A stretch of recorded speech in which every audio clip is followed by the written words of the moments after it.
तो इस वक्त चैंपियंस ट्रॉफी के हवाले से जो डिसीजंस थे वो भी काफ़ी हद तक सामने आ चुके हैं। और इसके अलावा प्रॉबेबली आज कोई मीटिंग भी हो सकती है बोर्ड्स के दरमियान, जिसके अंदर स्केड्यूल भी आ सकता है। तो काफ़ी सारी चीज़ें जो हैं वो क्लोज होती नज़र आ रही हैं। लेकिन इसी के साथ अगर हम बात करते हैं स्टेडियम्स की, पाकिस्तान में कज़ाफ़ी स्टेडियम जिसकी कंस्ट्रक्शन अपग्रेडेशन जारी है और स्टिल जारी है, यानी 20 उसकी फाइनल डेडलाइन थी। उसके बाद भी शायद कुछ दिन का आपके पास मार्जिन होता है कि आप उसे कंप्लीट कर सकते हैं, लेकिन डेडलाइन वाज 20 और दावा किया जा रहा था कि उस वक्त तक तमाम सूरत हाल जो है वो कंप्लीट हो जाएगी। लेकिन अभी तक कोई कंप्लीशन हमारे सामने नहीं आई है। 6 दिन बाकी हैं, 6 दिन में अगर कुछ बेहतर हो जाता है तो और भी अच्छी बात है। तो इसी के साथ डिस्कशन का सिलसिला जारी करते हैं।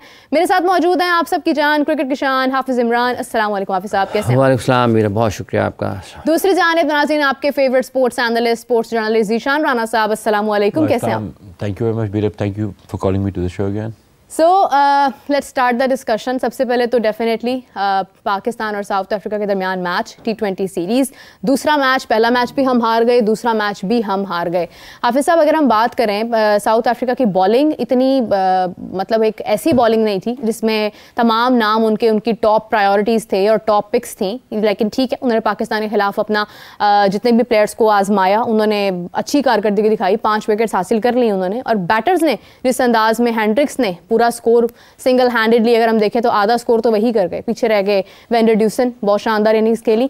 तो बेसिकली पाकिस्तान की बॉलिंग को हुआ क्या कल कि वो कुछ भी नहीं कर पाए? देखें, एक ये है कि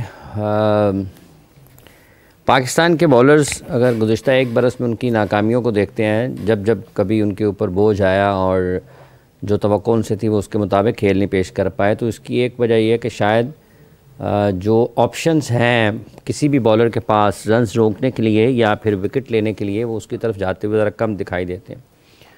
और 2023 से लेकर आज तक 24 के इख्तिताम तक ये सूरत हाल हमें इसमें दोहराई जाती है बॉलर्स की तरफ से कारकर्दगी कि जब आप स्टम्प्स में बॉल नहीं करते 3, और उसके साथ साथ जब आप 3 स्टम्प्स में बॉल नहीं करते हैं, यॉर्कर नहीं करते हैं, बाउंसर नहीं करते हैं, तो वो चीज़ें जिनकी वजह से बैट्समैन के जहन में कोई दूसरा ख्याल आ सकता है कि उसके लिए उसके साथ क्या हो सकता है, तो फिर आप एक बहुत बड़ा बर्तरी लेने का एक पहलू उसको नज़रअंदाज कर देते हैं। कल के मैच में भी अगर आप देखें तो ये वाली चीज़ें नज़र आई हैं। अगर आपके फास्ट बॉलर एक ओवर में 3-3 स्लोअर वन करेंगे और सेट बैट्समैनों के सामने करेंगे तो फिर मुश्किलात होंगी आपके लिए।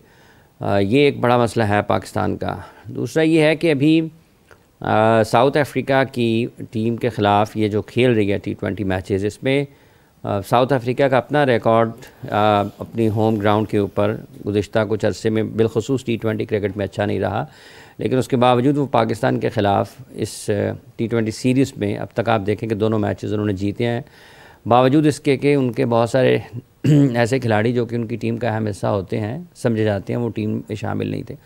तो पाकिस्तान की बॉलिंग में एक ये मसला रहा है कि जो हमारे टॉप बॉलर्स थे जिनसे बहुत ज़्यादा हम इंहिसार करते रहे हैं, उनकी फ़िज़िकल फ़िटनेस को, उनकी पेस में उनकी रफ़्तार जो गिरी है, उस वजह से कहीं ना कहीं पाकिस्तान की मतलब एक वो जो ख़तरे का पहलू होता है ना कि किसी भी टीम के जो बॉलर्स हैं वो अगर गेंदबाजी कर रहे हैं तो उसमें एक ख़तरे का पहलू रहता है कि यार ये कुछ ना कुछ कर सकते हैं। वो एक पहलू ज़रा ना उसमें आपको लगता है कि वो कमी है पाकिस्तान में, पाकिस्तान की फ़ास्ट बॉलिंग में भी कमी है। लेकिन यही हारिस रऊफ़, अगर ऑस्ट्रेलिया में अगर आप इनकी गेंदबाजी को देखें तो आपको इनकी लेंथ बिल्कुल डिफरेंट नज़र आएगी। बाउंसर्स के ऊपर भी गए, अनप्लेबल बॉल हुए, उस जगह पर इन्होंने बैट्समैन को खिलाया जहाँ पर वो कमिट कर जाते हैं शॉट, या फिर वो ऐसी जगह पर जहाँ पर उसकी मतलब उसके लिए मुश्किल होता था मैनेज करना पेस एंड बाउंस को। तो वो यहाँ पर नज़र नहीं आया। दोनों मैचेस में उनको रन्स हुए हैं, अच्छी जगह पर उन्होंने गेंदें नहीं की हैं और उन्होंने उस पेस के साथ भी नहीं की हैं जो रिक्वायरमेंट थी उस वक्त में, जिस वक्त उनको उस गेंदबाजी की ज़रूरत थी, वो नहीं कर पाए हैं। तो पाकिस्तान की फ़ास्ट बॉलिंग है या स्पिन बॉलिंग है, उसमें एक चीज़ बड़ी उसकी वाज़ेह तौर पर कमी नज़र आती है कि ये जो एक बैट्समैन, जो भी मुखालिफ टीम जिसके ख़िलाफ़ भी आप खेल रहे हैं, बिलखुसूस जो दुनिया की बेहतरीन टीमें हैं, उसमें पाकिस्तान टीम की इस बॉलिंग को, इनकी मौजूदा रफ्तार को देखते हुए, इनकी कारकर्दगी को देखते हुए और जितने रन्स इनको हो रहे हैं, उन तमाम चीज़ों को देखते हुए ये कहा जा सकता है, इसमें कोई ऐसी सख्त बात नहीं है लेकिन ये नज़र आती है कि वो एक ख़तरा जो बन सकता है बॉलर, मतलब एक शुएब अख्तर हैं, वक़ार है, वसीम है, ठीक है, मोहम्मद आसिफ हैं, आमिर हैं, ये वाली जो एक डर और ख़ौफ की कैफियत बैट्समैनों के ऊपर तारी होती है इनको देखकर, होती थी इनको देखकर, आज वो नहीं है। टाइम आप 2 साल पीछे चले जाएं, शाहीन के बारे में भी यही था। ऐसा नहीं है कि शाहीन बड़े आसान गेंदबाज थे। शाहीन जब कभी भी 145 प्लस के साथ नया बॉल करते हैं तो वो अनप्लेबल, उन्होंने दुनिया के सारे बल्लेबाजों को आउट किया, बेहतरीन बल्लेबाजों को उन्होंने अनप्लेबल बॉल किए।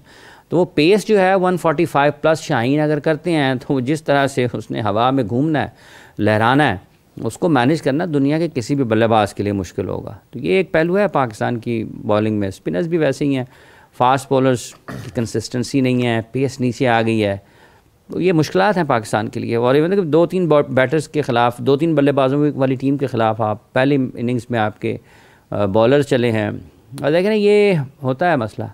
एक मैच में आपके बॉलर्स ने कुछ अच्छा किया, आपके बैटर्स ने, आप जब बारी आई तो मैच न जितवा सके, आप फिर जब बैटर्स ने अच्छा किया तो बॉलर्स के ऊपर मैच गया तो बॉलर्स न जितवा सके।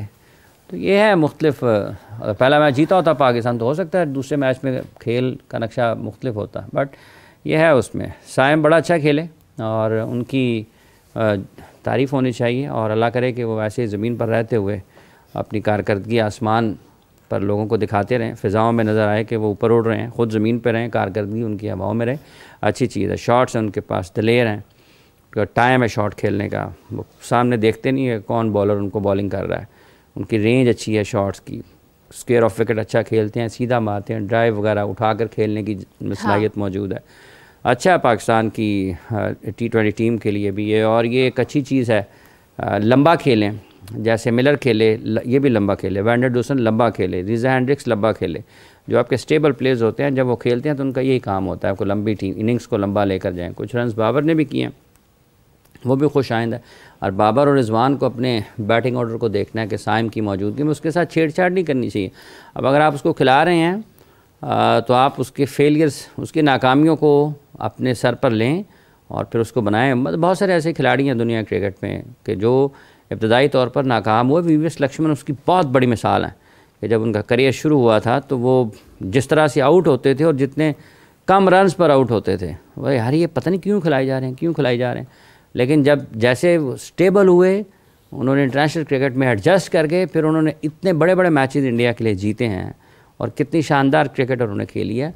ये कंपैरिजन कोई नहीं है वीवीएस लक्ष्मण का साइम अयूब के साथ या किसी और खिलाड़ी का, बट अगर आपको टैलेंट नज़र आता है, वो टैलेंट कन्वर्ट होता है इनटू परफॉर्मेंसेज, आपने उनके पाथवेज बनाने हैं। आज क्रिकेट बहुत ज़्यादा है, T10, T20, one day, test matches, तो आपको प्लेयर्स के बारे में ये आइडेंटिफाई करना है किस फॉर्मेट से हमने उसको इंटरनेशनल क्रिकेट में लेकर आना है और कौन कौन सी क्रिकेट उसके करियर को लंबा कर सकती है, उसको उस तरफ आपने लेकर आना है। वो ठीक है पहले, लेकिन ये जो मिडल ऑर्डर है आपका, इसके ऊपर काम करने की ज़रूरत है। उस्मान खान फिट नहीं होते इस टीम में पाकिस्तान की, ये जितना जल्द समझ जाएंगे उतना पाकिस्तान की क्रिकेट के लिए बेहतर है। और ये जो सिलेक्शन करते हैं लोग, इनको भी ये देखना चाहिए कि आप किस बुनियाद पर करते हैं। आप ख़ुद क्रिकेट खेले हों, आपने अच्छी भली क्रिकेट खेली हो और आप इस चीज़ का अंदाज़ा ना लगा सकें कि ये प्लेयर्स जो भी बैटर आप जिसको भी, फास्ट बॉलर है, स्पिनर है, बैट्समैन है, कोई भी है, किसी को भी आप इंतखाब करते हैं कि इसकी लिमिटेशंस क्या हैं, इसके पास है क्या ऑपरेट करने के लिए जब हाईएस्ट लेवल पर जाएगा।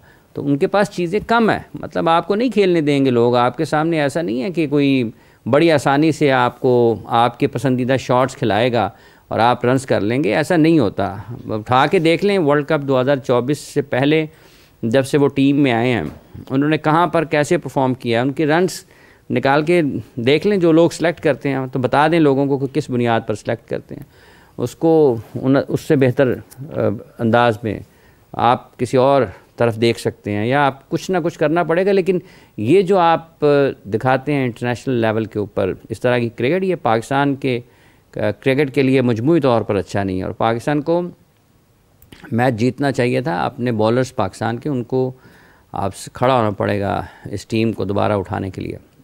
हाफिज़, बड़ा अच्छा एनालिसिस आपने किया साउथ अफ्रीका पाकिस्तान के मैच के हवाले से, बल्कि मैच के जितने भी वीक पॉइंट्स थे वो ऑलमोस्ट सब शेयर किए हैं। जो आपने उस्मान खान का जिक्र किया,